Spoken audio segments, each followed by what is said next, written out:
que son las mayormente aceptadas, donde podíamos ver los acontecimientos en función de esta historia de la salvación.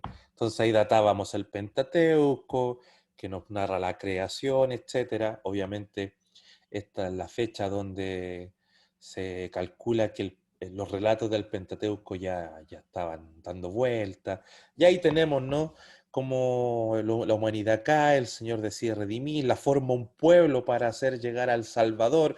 Mediante ese pueblo va avisando esto que va a hacer y sabemos que ese pueblo es Israel, por eso aquí tenemos la formación de ese pueblo, la tenemos con la historia de Abraham, y en cada de esos episodios que el Señor va haciendo a partir de la formación de este pueblo y los relatos posteriores ya, cuando este pueblo está establecido, siempre está avisando Cristo y la cruz, ¿ya? Entonces aquí tenemos a Abraham, tenemos a Moisés, tenemos a José, un sinnúmero de personajes y acontecimientos, los Josué, etcétera, donde el Señor va avisando misteriosamente, ¿se acuerdan? Cuando decimos misteriosamente, de manera progresiva, la consumación de este plan salvífico en Cristo Jesús. Aquí tenemos que entregó la ley habla de Cristo, dice Pablo, la ley nos preparaba, era nuestro ayo, nuestro pedagogo para llevarnos a Cristo, dice, etcétera. Y ahí vamos viendo fechas, ¿no? Conquista Canaán, Josué, periodo de los jueces, donde veíamos que ahí el Espíritu del Señor descendía sobre ciertos personajes para poner a rectitud al pueblo. Entonces, nótese cómo ya está avisando aquí que el Espíritu vendría para aquellos que tendrían que tener un mensaje para encaminar, en este caso, a la humanidad, ¿no? Ya hablando también de Cristo, el Evangelio, la Iglesia. Luego dijimos que, rápidamente, repaso, para no detenerme más, aquí hay líder, Moisés, aquí hay otro líder, Josué, aquí ya los líderes van intercalando, los Gedeones, las Déboras, etcétera. Y el último juez es el primer profeta, el profeta Samuel. ¿Por qué aparecen los profetas? Porque cambia la forma de dirigirse al pueblo y empieza la monarquía, ¿no? Con el primer rey, rey Saúl, y siempre que hay rey, hay profeta. Ya tengan esa idea presente porque la vamos a desarrollar hoy día. Monarquía unida. Recuérdense que aquí el pueblo se formó con Abraham, Isaac y Jacob en el Pentateuco. Y a partir de Jacob hubieron 12 tribus.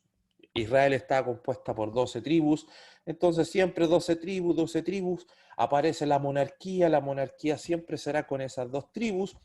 El rey David, también monarca de esas 12 tribus. Salomón, monarca de esas 12 tribus, pero dijimos que aquí en el 931 algo pasó, se dividió esa monarquía, pasa lo que comienza como reino dividido, 10 tribus en el norte de estas 12 que conforman el reino de Israel, ya se quedan con el nombre, se quedan con 10 tribus, pero ellos no se quedan con la capital instaurada por David, Jerusalén, por ende se quedan sin el templo.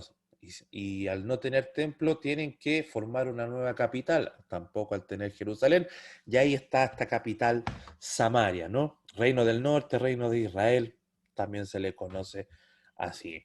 Y al sur quedan dos tribus, Judá, Benjamín, nada más que aquello. Judá se queda con la capital, Jerusalén, con el templo, así que mantienen aquello.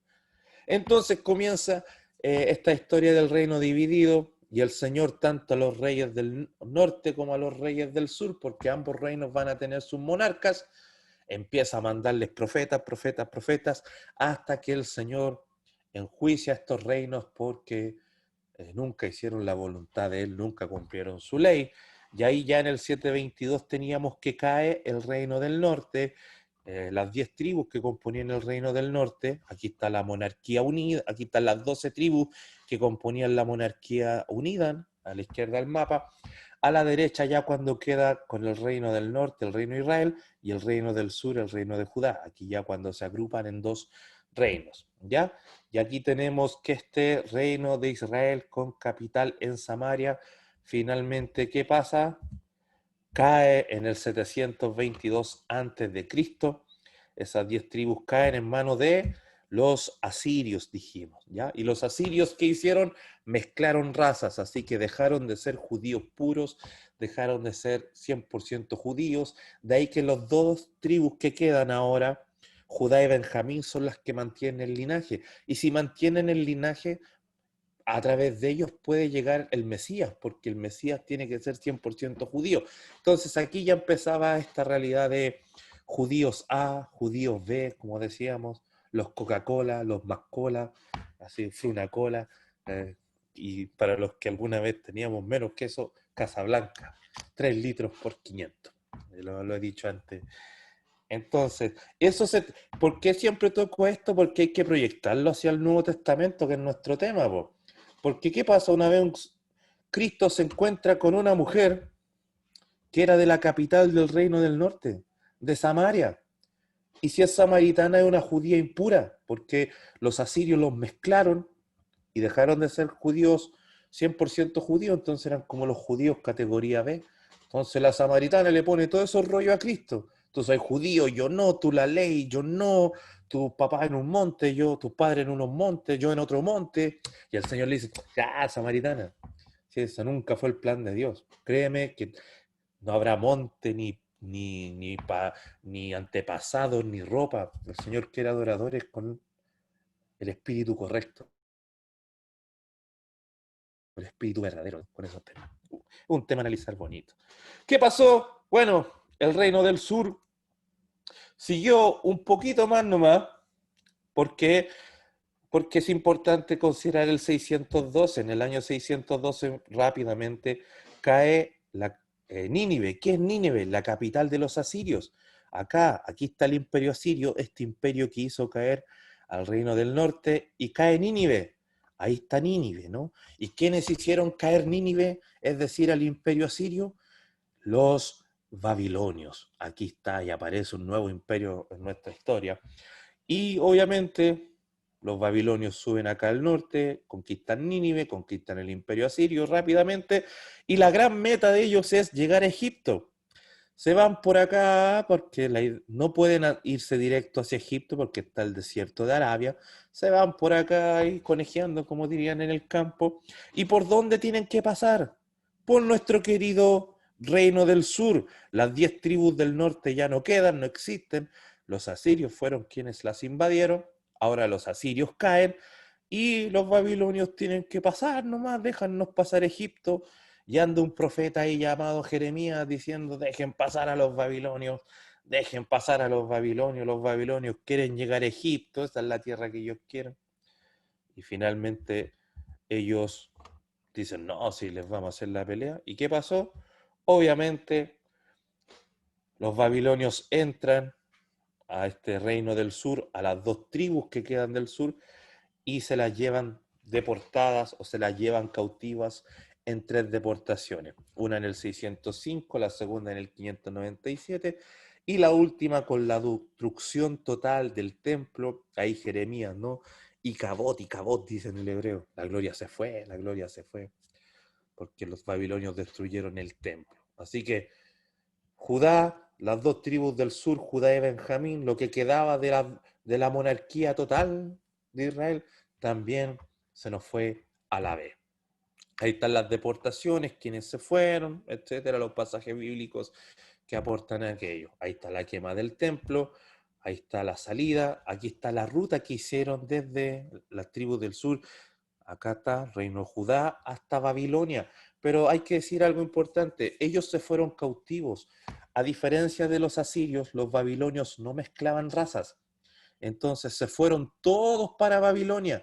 Y en Babilonia, aun cuando estuvieron cautivos 70 años, compusieron el Salmo cuando el Señor hiciere volver la cautividad.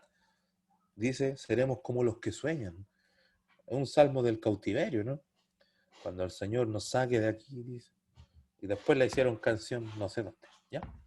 Entonces, aquí los judíos siguieron viviendo, siguieron multiplicándose, tuvieron que arreglárselas como pudieron, pero no se mezclaron. Entonces la esperanza mesiánica seguía vigente. Ahí está la puerta de Ishtar, la principal puerta a esta ciudad llamada Babilonia, cruzada por el río Éufrates, ¿ya? Un río que va a jugar un rol muy importante cuando Babilonia sea conquistada por los persas. Ahí nace el judaísmo, dijimos, que empieza este celo por guardar sus valores nacionales, legales, rituales. ¿Por qué? Porque si se fueron cautivos fue porque no guardaron nada de esto. Entonces, ahí en Babilonia nace este judaísmo que es celoso de lo nacional, de lo legal, de lo ritual, porque dicen, chuta, estamos castigados, así que hay que hacer que estas cosas vuelvan. Al no tener templo, no hay sumo sacerdote, ahí aparece ya la figura del rabinato, aquí aparece esta institución también, la sinagoga, porque en el templo, ¿qué pasaba? Se enseñaba la ley, se enseñaba las festividades, todo lo que tenía que ver con la ley levítica, ya se formaba a los niños, a los adultos, entonces se practicaba la ofrenda en el templo, pero en la cautividad no hay templo. Los babilonios, cuando se los llevaron, lo quemaron. Así que nace este judaísmo que aquí se empieza a forjar y en los tiempos del Nuevo Testamento es sumamente terrible. Ya que tenemos, en el año 539 cae Babilonia. Esta Babilonia que se llevó cautivo a la tribu del sur cae en manos de quién? De los persas. ¿Vieron? Aquí está el imperio en realidad medo-persa, y ahí está Babilonia, y aquí están estas conquistas de Ciro, ¿no? Ciro el Grande, que es el que conquista la ciudad de Babilonia. Al conquistar Babilonia se encuentra que hay un número judío, les pregunta, oye, ¿ustedes de dónde son? No, nosotros somos de acá, y del borde del Mediterráneo. ¿Y qué pasó? No, los babilonios nos destruyeron el templo, nos trajeron para acá, ya váyanse, devuélvanse. Y este es súper paleteado, pues les da plata para que reconstruyan el templo, le devuelve los utensilios que eran del templo que los babilonios habían llevado. Pero Ciro también dice, bueno, si ustedes llegaron en 3 deportaciones, ustedes se van a ir ¿en qué? En 3 retornos. Entonces ahí está el primer retorno con Zorobabel, el segundo con Esdras, el tercero con Nehemías, y será en periodo persa que se termina de escribir el Antiguo Testamento. Será con los judíos bajo dominación persa que se termina de escribir el Antiguo Testamento. Y ahí se nos acaba la realidad veterotestamentaria y también empieza a abarcar en periodo persa el periodo intertestamentario, el periodo entre el último libro escrito del Antiguo Testamento, que es Malaquías, y ya, que sería el último profeta en hablar en nombre del Señor, en periodo persa, y mírense, ya nos saltamos al 6 antes de Cristo con Juan Bautista, y Juan Bautista ya es periodo romano, Israel bajo los romanos. Entonces, en este periodo intertestamentario hubo cambio de poderes, hubo una realidad histórica que nos va a afectar el cómo conocer y la comprensión del Nuevo Testamento. Sigamos. Aquí el Antiguo Testamento, la última profecía, termina en periodo persa, pero aquí ya, en este periodo intertestamentario, hay un cambio de poder. Todo lo que fue el imperio persa, que es esto que está en verde, en este sector, dijimos, del mar Egeo, se realizaron o ocurrieron las guerras médicas, que fue la pugna entre los persas que venían de Oriente y los griegos, que ya esto es Occidente. Y adivinen qué pasó. Ya hay harta historia ahí, pero fue Alejandro Magno el que finalmente, miren, me devuelvo un poquito para atrás, miren, dimensionen el color verde que es Imperio Persa y miren el imperio ahora de Alejandro. Es casi las mismas latitudes, porque Alejandro será ahora quien da vuelta a la tortilla, ¿no? Si se fijan, el primer imperio que invadió a nuestro pueblo de Israel, a la nación hebrea, fueron los asirios. Conquistaron las 10 tribus del norte, pero los asirios son de oriente. Luego, quienes vinieron, los babilonios, también de Oriente, sometieron al reino del sur. También de Oriente son los persas. Así que puros imperios que son del lado oriental. Pero Alejandro es el primero en ser un occidental que viene de Occidente hacia Oriente. ¿Y por qué este dato es importante? Porque Alejandro occidentaliza al Oriente. Y en esa occidentalización del Oriente, nótense, entre las tierras que conquistó Alejandro, ahí está nuestros judíos que volvieron ¿de dónde? Del cautiverio, que en el periodo persa les dijeron devuélvanse, bueno, se devolvieron, pero ahora los conquistó un griego. Dijimos que Alejandro murió y el imperio de Alejandro se dividió en sus 4 generales, entre Antípatro, Lisímaco, Seleuco y Ptolomeo, y de Ptolomeo va a surgir una dinastía, la dinastía Ptolomea, y de Seleuco va a salir también otra dinastía, la dinastía la dinastía Seleucida. Y si se fijan, nuestros judíos ahora conquistados por los griegos quedaron en una primera instancia bajo la dinastía Ptolomea. A partir del gobierno Ptolomeo vino una dinastía llamada Ptolomea y los judíos están ahí. Ya después con el tiempo cambiarán. Los Seleucidas, la dinastía que viene a partir de Seleuco, se hará cargo de nuestro querido Israel, ya por allá en el 198 a.C. Ahora, insisto, quiero retomar esto, porque si se fijan, vimos una pequeña historia que, que ya se daba en periodo intertestamentario, que fue el paso desde la dominación persa a la dominación griega.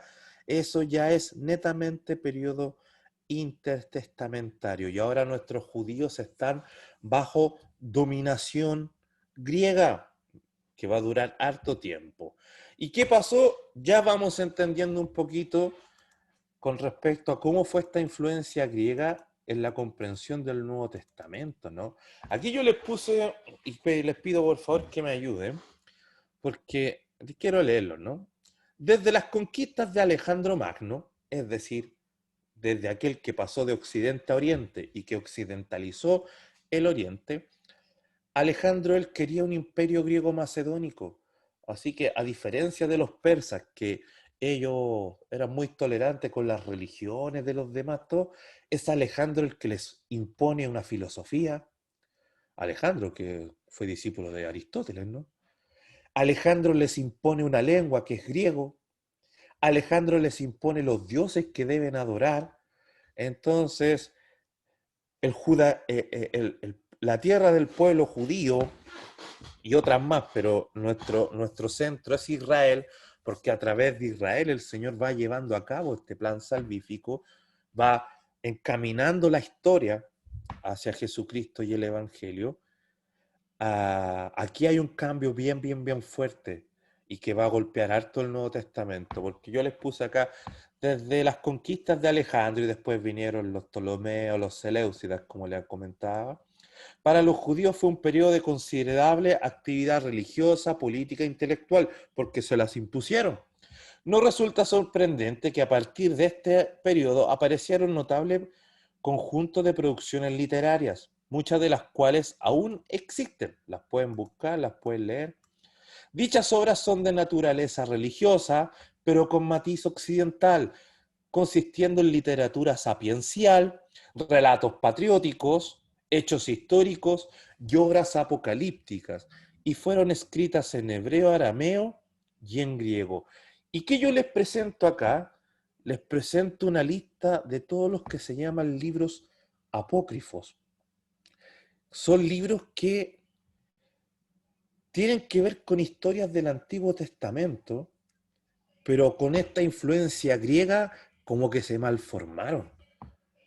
Aquí como que Moisés, como los judíos se fueron mezclando con esta occidentalización, a partir de esta influencia que Alejandro vino y todos sus posteriores conquistadores griegos implantaron, los judíos empezaron como a filosofar y Moisés pasó a ser como un, no sé, un Hércules, con todos estos relatos de epopeya, relatos, como le digo, bien occidentalizados.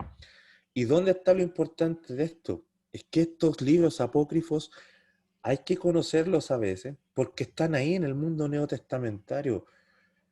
Vamos a hacer un ejercicio de esto, porque adivinen qué, a Cristo lo llegan a tentar con uno de estos libros, porque ya estaban tan enraizadas estas historias que ya en el tiempo de Cristo muchos creían que estos relatos eran verdaderos. Muchos creían que estos relatos de Esdras, nótese Esther, Enoc, Daniel, miren acá, libro de Adán, Salmos de Salomón, son puros libros asociados a personajes del Antiguo Testamento, pero fueron hechos con un pensar griego, como que transformaron los relatos, las figuras, y mucha gente los creyó. Y en los tiempos de Cristo, a Cristo, la iglesia, les dieron con estos relatos. Por ejemplo, ¿sabe dónde les tengo una buena? Si alguien me ayuda con Mateo capítulo 22, del versículo 23 al 28, vamos a encontrar un testimonio de esto. Esta clase hice este resumen a todo esto para que vamos viendo ya de manera concreta cómo esta historia y esta mezcla, estas conquistas y toda la suma de esas cosas que hemos visto ya se están viendo en el texto bíblico. No sé quién me puede ayudar con la lectura de Mateo capítulo 22, verso 23 al 28. Veo a la Javi Calderón ahí, a la pastora Paola, si alguien se la juega, para que lo hagamos más interactivo. Acá Daniel. Dale, Felipito, pastor amado. Ese mismo día se acercaron a Jesús algunos saduceos, líderes religiosos que dicen que no hay resurrección después de la muerte. Le plantearon la siguiente pregunta. Maestro, Moisés dijo, si un hombre muere sin haber tenido hijos, su hermano debe casarse con la viuda y darle un hijo para que el nombre del hermano continúe. Ahora bien, supongamos que había 7 hermanos. El mayor se casó y murió sin dejar hijos. Entonces su hermano se casó con la viuda. El segundo hermano también murió y el tercero se casó con ella. Lo mismo sucedió con los 7. Por último, la mujer también murió. Entonces dinos, ¿de quién será esposa en la resurrección? Pues los 7 estuvieron casados con ella. Lo dejamos hasta ahí. Muchas gracias, Felipe. Si se fijan al Señor, llegan ¿quiénes? Los saduceos. Adivinen dónde surgen los saduceos. En el periodo intertestamentario, sobre todo en el periodo griego. Ahí nacen estos fariseos, estos saduceos. Primeras cosas importantes a tener en consideración. Miren, llegan unos saduceos que son producto del periodo intertestamentario, los saduceos que son maestros y doctores en la ley, y miren lo que le dicen, Moisés dice en la ley tales y tales cosas. Citan a Moisés, pero mezclan toda la historia de Moisés con que, miren yo aquí el cursor en pantalla, porque esa historia que le dicen una mujer murió y se casó, y después murió el esposo y se casó, no es una historia que le inventan, esa historia está aquí, en el libro de Tobías, en ese apócrifo. Estos libros apócrifos, algunos ya los daban, era ley en el mundo neotestamentario. Entonces, cuando Cristo va, un saduceo lo tienta, hablándole de Moisés, hablando de la ley, pero dando por cierto que la historia que aparece en este apócrifo de Tobías es correcta. Porque estos, miren lo que significa como desafío predicarle a una persona así. Entonces, en estos libros apócrifos hay historias, se nombra a los Moisés, como les decía, a los Enoc, a los Adán, pero con historias muy distintas como estaban en las escrituras. Pero a pesar de eso distinto, esta gente las creía. Imagínense lo que era que ese tipo de gente llevara al pueblo en los tiempos de Jesús. Por eso a Jesús lo acusan de blasfemo, lo acusan que no cumple la ley, pero si hay cosas que nunca estuvieron en la ley, eran de estos libros que les surgieron por la influencia filosófica, por influencias, como les decía, de la epopeya, de los grandes relatos griegos. Hay gente que sabe más que eso de yo. Les tengo otra buena. Miren, ¿qué me puede ayudar en el libro de Judas? La epístola de Judas, cortita.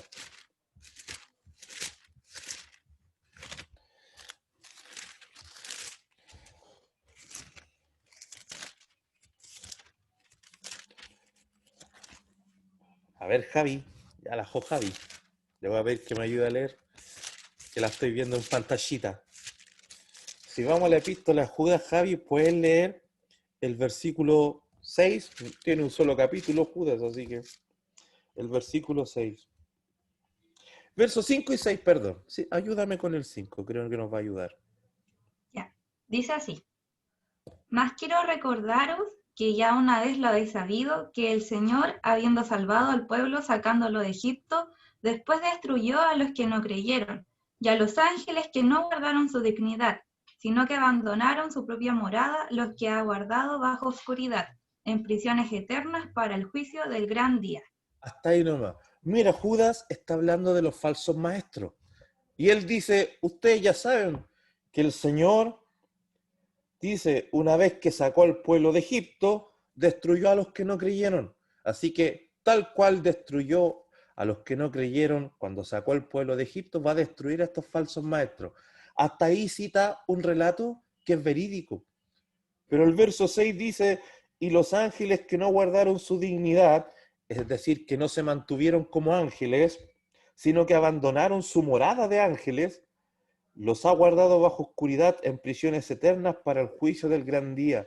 Aquí habla de que el Señor va a enjuiciar a los falsos maestros, así como enjuició a estos que salieron de Egipto y no creyeron, y los va a enjuiciar tal cual va a enjuiciar a estos ángeles que no guardaron la dignidad. Ese pasaje no existe en el Antiguo Testamento. ¿Saben dónde se encuentra?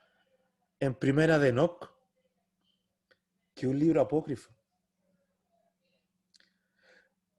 Y Javi, ayúdame con el versículo 9 ahí de Judas también. Porque miren.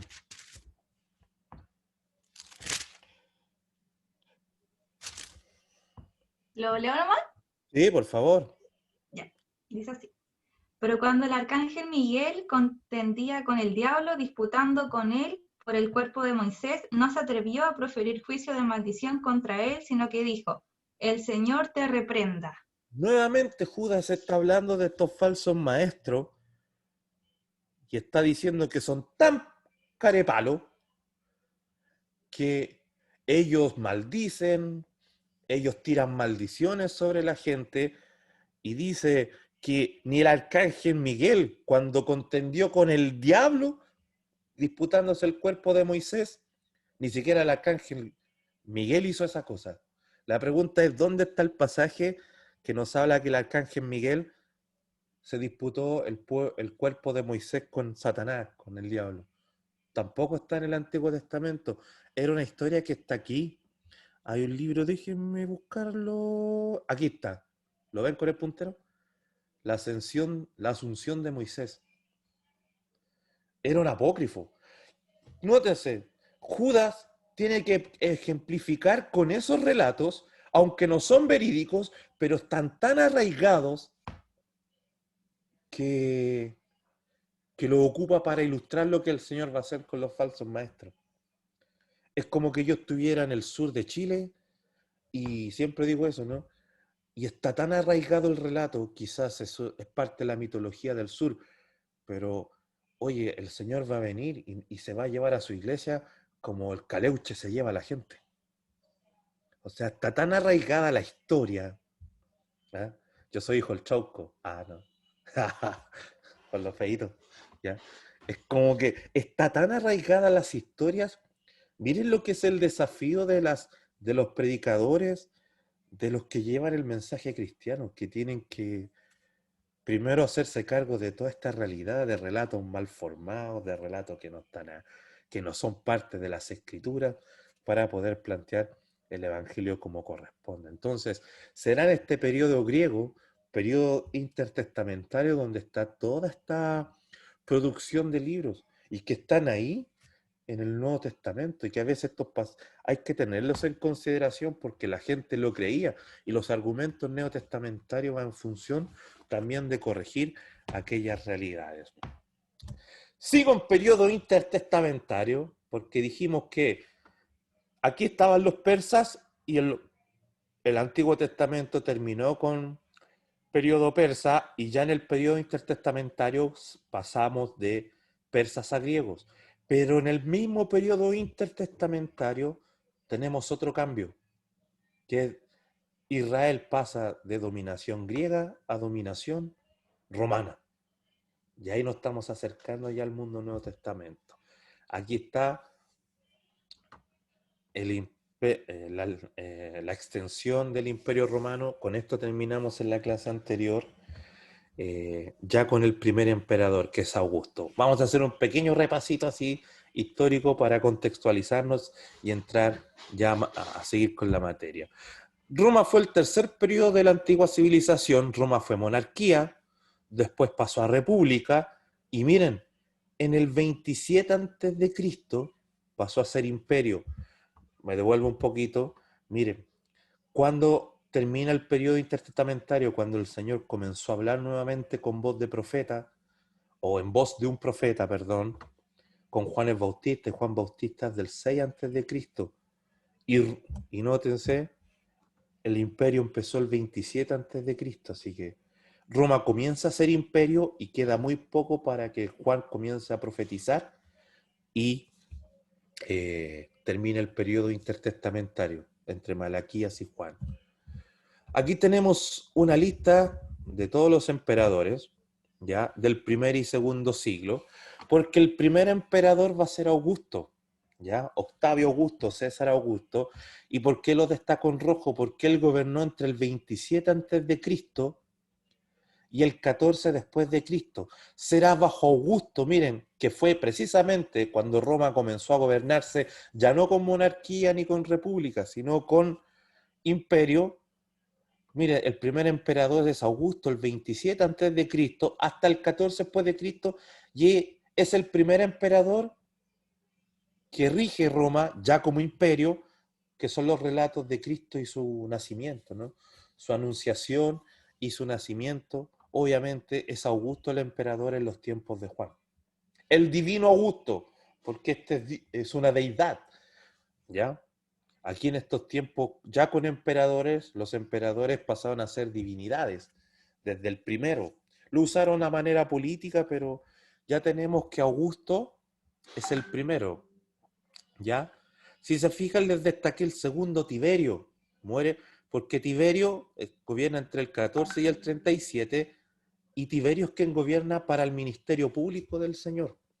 El ministerio público del Señor parte en el año 26, 27 aproximadamente después de Cristo. De hecho, Lucas lo detalla. Dice en el año tanto de Tiberio, Jesús fue, etcétera, ¿no? Ahora, entre el 37 y el 41 tenemos el gobierno de Calígula, ¿ya? Aquí ya Cristo, ¿por qué lo destaco en azul? Cristo ha muerto, ¿ya? Bueno, Cristo ya murió en periodo de Tiberio, y será en Tiberio cuando nace la iglesia. Será en el periodo de Tiberio cuando pasa el Pentecostés y nace la iglesia. Será en periodo de Tiberio que Cristo muere en la cruz y llega a la iglesia, llega el evangelio, se cumple el tiempo. Y ya con Tiberio comienza la iglesia, sigue con Calígula, y nótese, ya en el periodo del cuarto emperador de Claudio, aquí hay un dato importante, comienza la redacción del Nuevo Testamento.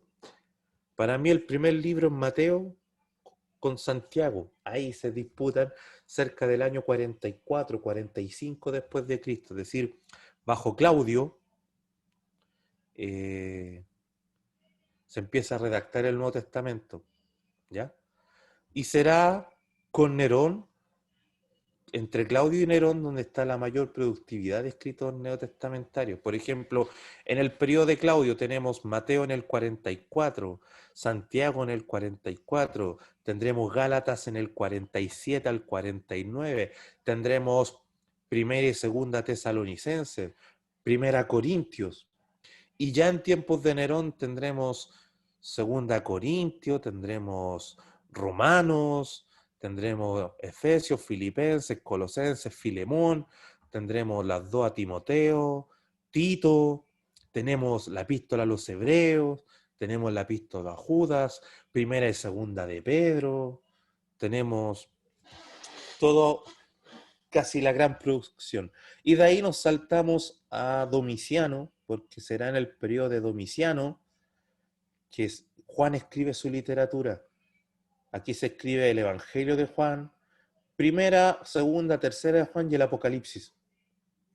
Y será bajo las persecuciones de Domiciano, una de las más terribles de las terribles del mundo.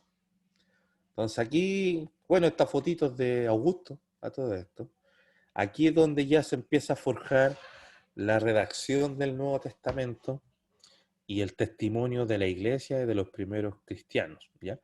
Es importante conocer cómo fue la forma de gobernar de cada uno, porque en función de aquello entenderemos también a qué apunta los escritos neotestamentarios. Por ejemplo, en el tiempo de Claudio, a Claudio lo molestaban por tener una esposa y que fuera mujer. Imagínense lo que significa eso.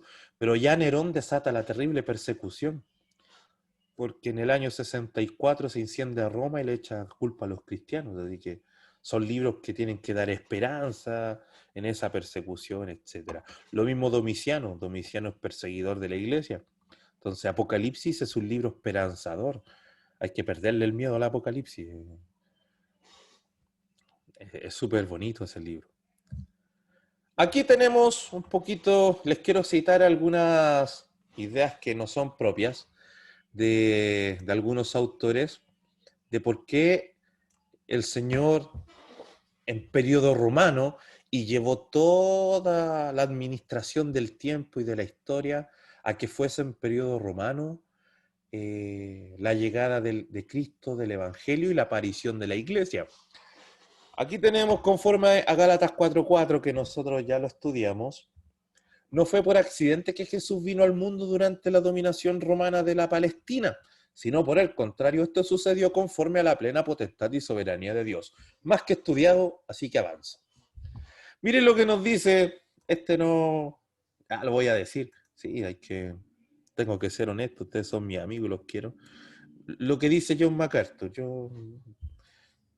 lo único bueno que ha dicho John MacArthur. No, sí, no lo lean mucho, ¿ya?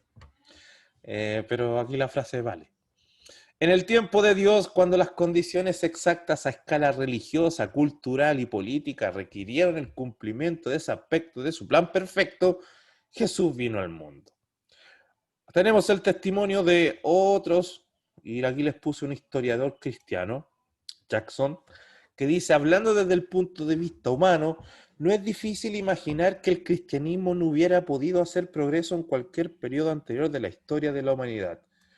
Jackson dice que si no hubiese sido en Roma, el cristianismo no hubiese llegado a ser lo que fuese. Y vamos a tratar de responder a estos postulados, o mejor, perdón, potenciar estos postulados con lo siguiente.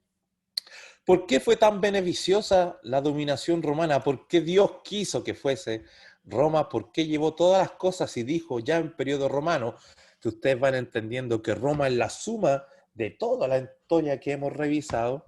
¿Por qué fue tan beneficiosa la dominación romana para la llegada y expansión del Evangelio? Vamos viendo algunos argumentos. La conquista romana no solo trajo un nuevo poder político. Recuérdense que los judíos pasaron por los asirios, babilonios, persas, griegos y ahora en Roma. No solamente cambió el poder político, sino también dio al mundo un tiempo de pax romana. La gente pudo desenvolverse sin preocupaciones de guerra por bastante tiempo. Un argumento importante. Los romanos cuando llegaron, una de las cosas principales para ellos, para su vasta extensión de territorios que vimos en el mapa, era mantener esta idea de la pax romana. Una pax que hay que decirlo en honor a la realidad, que de paz no tenía nada, porque era una paz mantenida por la espada. O así lo que nosotros te decimos, o hasta ahí nomás llegaba. La Pax Romana era un estado de quietud, de que toda la extensión geográfica del imperio tuviese tranquilidad. Los romanos, donde veían ajetreo, ellos se dejaban caer con todo el poder de su fuerza. ¿Quién sufrió esto? El apóstol Pablo. Cada vez que Pablo predicaba, por favor revisen el libro de los Hechos, ¿qué hacen los que se oponen a Pablo? Alborotan a la gente. Dice que caldeaban los ánimos. ¿Para qué? ¿Para qué? Para acusar a Pablo de que él era un insurrecto. Miren, este anda predicando y anda quitando la paz, anda causando pleito. Entonces, pónganle los ojos encima a este hombre que anda quitando esta pax. Yo les decía que era una pax mantenida con la espada, una quietud falsa. Y miren lo que dice 1 Tesalonicenses capítulo 5, verso 3. ¿Quién se la juega para que lo llevemos ahí a una realidad bíblica? Todas estas ideas yo se las doy, insisto, a modo global, para que las tengan presentes a la hora de leer las escrituras con una intención un poquito más, con mayor profundidad. Mire lo que dice 1 Tesalonicenses capítulo 5, un libro que habla de la venida del Señor. ¿Qué dice? Alguien, ahí desate el micrófono nomás y lea.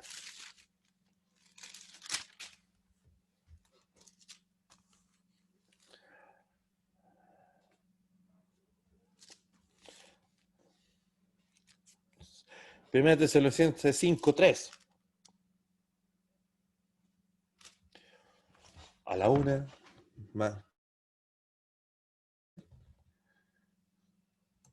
La está googleando. Acá, Daniel. Ya, porfa, vamos.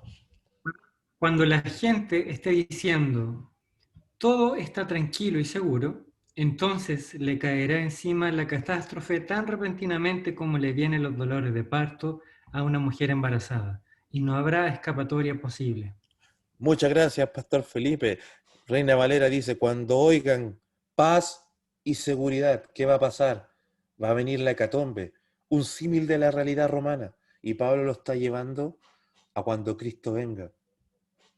Pablo está diciendo, ojo, que aquí en Roma vivimos todos en paz, pero sabemos que al primero que venga a desordenar esa paz, Roma se deja caer con todo el poderío. Lean el año 70, la caída de los judíos bajo dominación romana. Ellos sufrieron lo que significa que Roma cayera con todo el poder. Y Pablo dice eso, ojo, que cuando venga el tiempo del fin va a pasar lo mismo. Vamos a vivir aparentemente que el hombre tiene todo dominado, que el hombre en su autosuficiencia tiene todo controlado, pero es una paz falsa, una paz impuesta, una paz obligada. Creo que interpretando más precisamente a Pablo está diciendo, callamos la predicación, el mensaje cristiano va a desaparecer porque lo escribe en ese contexto. Cuando el mundo crea que cayó el cristianismo, ojo, el Señor se va a dejar caer con todo. Cuando crea el mundo que dominó este mensaje, que lo opacó, pasará lo que dijo Policarpo con el tiempo, y me encanta esa frase de Policarpo. Policarpo, varios siglos más adelante, siempre bajo persecución romana, él dijo, maten a los cristianos, la sangre de los cristianos semilla, matan a uno, aparecen 10. Entonces, claro, cuando Pablo habla del final de los tiempos, habla del hombre, habla de la humanidad que se opone a todo lo que se llame Dios. Y van a creer que el mensaje lo callaron, van a creer que con sus persecuciones, con sus leyes, con lo que sea, van a callar el mensaje y el Señor se va a dejar caer con todo eso. A partir de esto. Roma construyó carreteras por toda parte de su imperio, también beneficio para esto. Tenía una extensa red de vías marítimas y terrestres. Esta extensa red de transporte facilitaba asuntos como el comercio y la correspondencia. Si facilitaba la correspondencia, adivinen qué componía la correspondencia. Las epístolas. Así que la correspondencia, adivinen quién inauguró el sistema epistolar. Augusto, el primer emperador. Así que en Roma toda la correspondencia, el emperador dice, el emperador manda, y toda la verdad oficial se mandaba a través de epístolas. Por eso la iglesia así lo hace. Por eso nuestro Nuevo Testamento principalmente son epístolas, son cartas, porque era el modelo propio para comunicar temas oficiales. Así como el emperador, las autoridades romanas comunicaban a lo largo y ancho del imperio sus decretos, sus edictos, la cristiandad también así mantenía la verdad o comunicaba las verdades del cristianismo a través del formato epistolar. Ahora, si se fijan, parte de esta extensa red de caminos era también compuesta por grandes centros urbanos. Y en esos centros urbanos tenían servicios públicos como Bethesda. Era un baño público esa cuestión, el estanque Bethesda. Entonces, centros urbanos que se caracterizaban por contar con personas de toda clase social. Aquí les pongo un mapita, un poquito, que detalla un poquito a lo largo de todo el imperio lo que producía y qué se producía. Si se fijan en nuestra tierra bíblica, en nuestra Judea, el vino, el aceite, bueno, la crianza de caballos principalmente más por este lado de Damasco. Pero miren, nuestro Éfeso, Colosa, y hay una, hay una ciudad bien importante aquí, miren, que se las voy a nombrar. Si se fijan, conforme al detalle que tenemos de este mapa, nótese que en Éfeso y todo este ámbito de las 7 iglesias del Apocalipsis se produce estaño, metales. Y en Roma las ciudades más prósperas eran las que trabajaban el metal, porque ahí se acuñaban las monedas. Al lado de Éfeso estaba Colosas, Hierápolis, y hay una ciudad que es muy buena acuñando monedas, porque no solamente acuña monedas, porque trabaja el estaño, metales, trabaja el oro, la Odisea. Y si usted va a Apocalipsis 3, la reprimenda que el Señor le dice a esta iglesia, la peor de todas las peores, le dice, tú te jactas de que te vistes de oro refinado, ¿ves? Pero eres pobre. Podéis tener todo lo que queráis, pero eso era ante mí. Y claro, porque eso tiene que ver con una realidad de lo que se producía y lo que se trabajaba en los distintos sectores geográficos. No, acá está. Entonces, si se fijan aquí, todas estas rutas comerciales hacían que hubiera una conexión importante en las distintas latitudes y por eso el cristianismo se difundió como se difundió. Y voy a leer el punto 1, creo que lo voy a dejar hasta aquí hoy día, porque respondiendo más profundamente, Roma, la realidad romana, insisto, como una suma de todo el proceso histórico, preparó políticamente al mundo para la llegada del Evangelio. ¿A qué me refiero con política? Vamos a esto. El imperio le dio a la cuenca del Mediterráneo, a todo esto el Mediterráneo, toda esta cuenca, una unidad nunca vista, por ejemplo, otorgaba ciudadanía romana sin hacer acepción de personas o razas respecto a su lugar de nacimiento. ¿Se acuerdan que Pablo alguna vez lo querían matar? ¿Y él qué dice? Yo soy ciudadano romano. Así que se pega una garantía, a una garantía que daba Roma propiamente tal a partir de ciudadanía romana. La ciudadanía romana se pagaba. La ciudadanía romana también no necesariamente era sanguínea. Uno se la daba a quien quería dársela. Entonces, por eso Juan dice que somos hijos de Dios. Nos dio la potestad, nos regaló esa posibilidad de ser hijos de Dios. El emperador Augusto, lo nombramos, le dio al mundo un respiro de la guerra desde el 6 a.C. hasta el 2 después de Cristo. Las puertas del templo romano del dios Jano, se llamaba Alejandro, Jano, estuvieron cerradas simbolizando la absoluta paz, ya hablamos de aquello, y esto me quiero referir. La red de caminos, generalmente de piedra, que no fueron superadas sino hasta la llegada del ferrocarril, revolución industrial, facilitó en gran manera los viajes y el comercio. ¿Y dónde está el brillo de esto? Es que esto, sin lugar a duda, sirvió para la expansión del cristianismo. Decíamos que Roma se caracterizaba por caminos y en estos caminos habían grandes centros cívicos, que eran como los puntos de encuentro de estos caminos. Y adivinen cuáles eran los principales puntos de encuentro. Son todas las ciudades que encontramos en los viajes del apóstol Pablo. Había una ruta que venía desde Roma, que era la Vía Ignacia, y que llegaba hasta acá, cruzando desde occidente a oriente. Y esta ruta era Éfeso,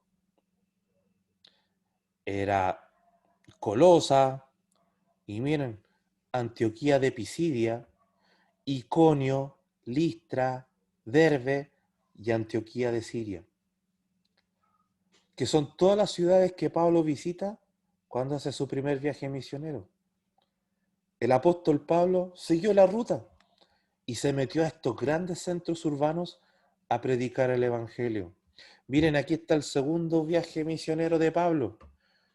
Aquí está, miren, la Vía Ignacia venía desde Roma y llegaba hasta acá, hasta Neápolis también, y desde aquí, o hasta Bizancio también llegaba, y pasaba de este lado occidental a este lado oriental, y era Troas el punto primero de encuentro en esta ruta comercial. Luego la ruta seguía Éfeso, Colosas, la Odisea y Herápolis, Antioquía de Siria, Iconio, Listra, Derbe, pasaba por Tarso y de Tarso a Antioquía y de Antioquía bajaba a Egipto o seguía hacia el oriente. Y el apóstol Pablo en su viaje misionero, adivinen qué ruta hizo. La misma, pero al revés, parte en Antioquía y Siria, Tarso, Derbe, Iconio, Listra. Él dice que quería ir a Bitinia el Ponto, el Señor lo llevó a Troas, puros centros cívicos, puntos de encuentro de este imperio. Y ahí dice, pasa a Macedonia, y él viaja, pasa a Macedonia, Atenas, Corintios, Cencrea, y vuelve ¿a dónde? A la gran ciudad también de esta ruta comercial, Éfeso, y de Éfeso se devuelve a la Palestina. Tercer viaje misionero, el mismo Antioquía, Tarso, Derbe, Iconio, Listra, Antioquía, Pisidia. Acá está la Odisea, Colosa, Éfeso. Se da toda la vuelta de nuevo y vuelve de nuevo, pero siempre usando estas rutas. Y en cada uno de estos centros cívicos formando iglesia. ¿Dónde había iglesia? En Antioquía.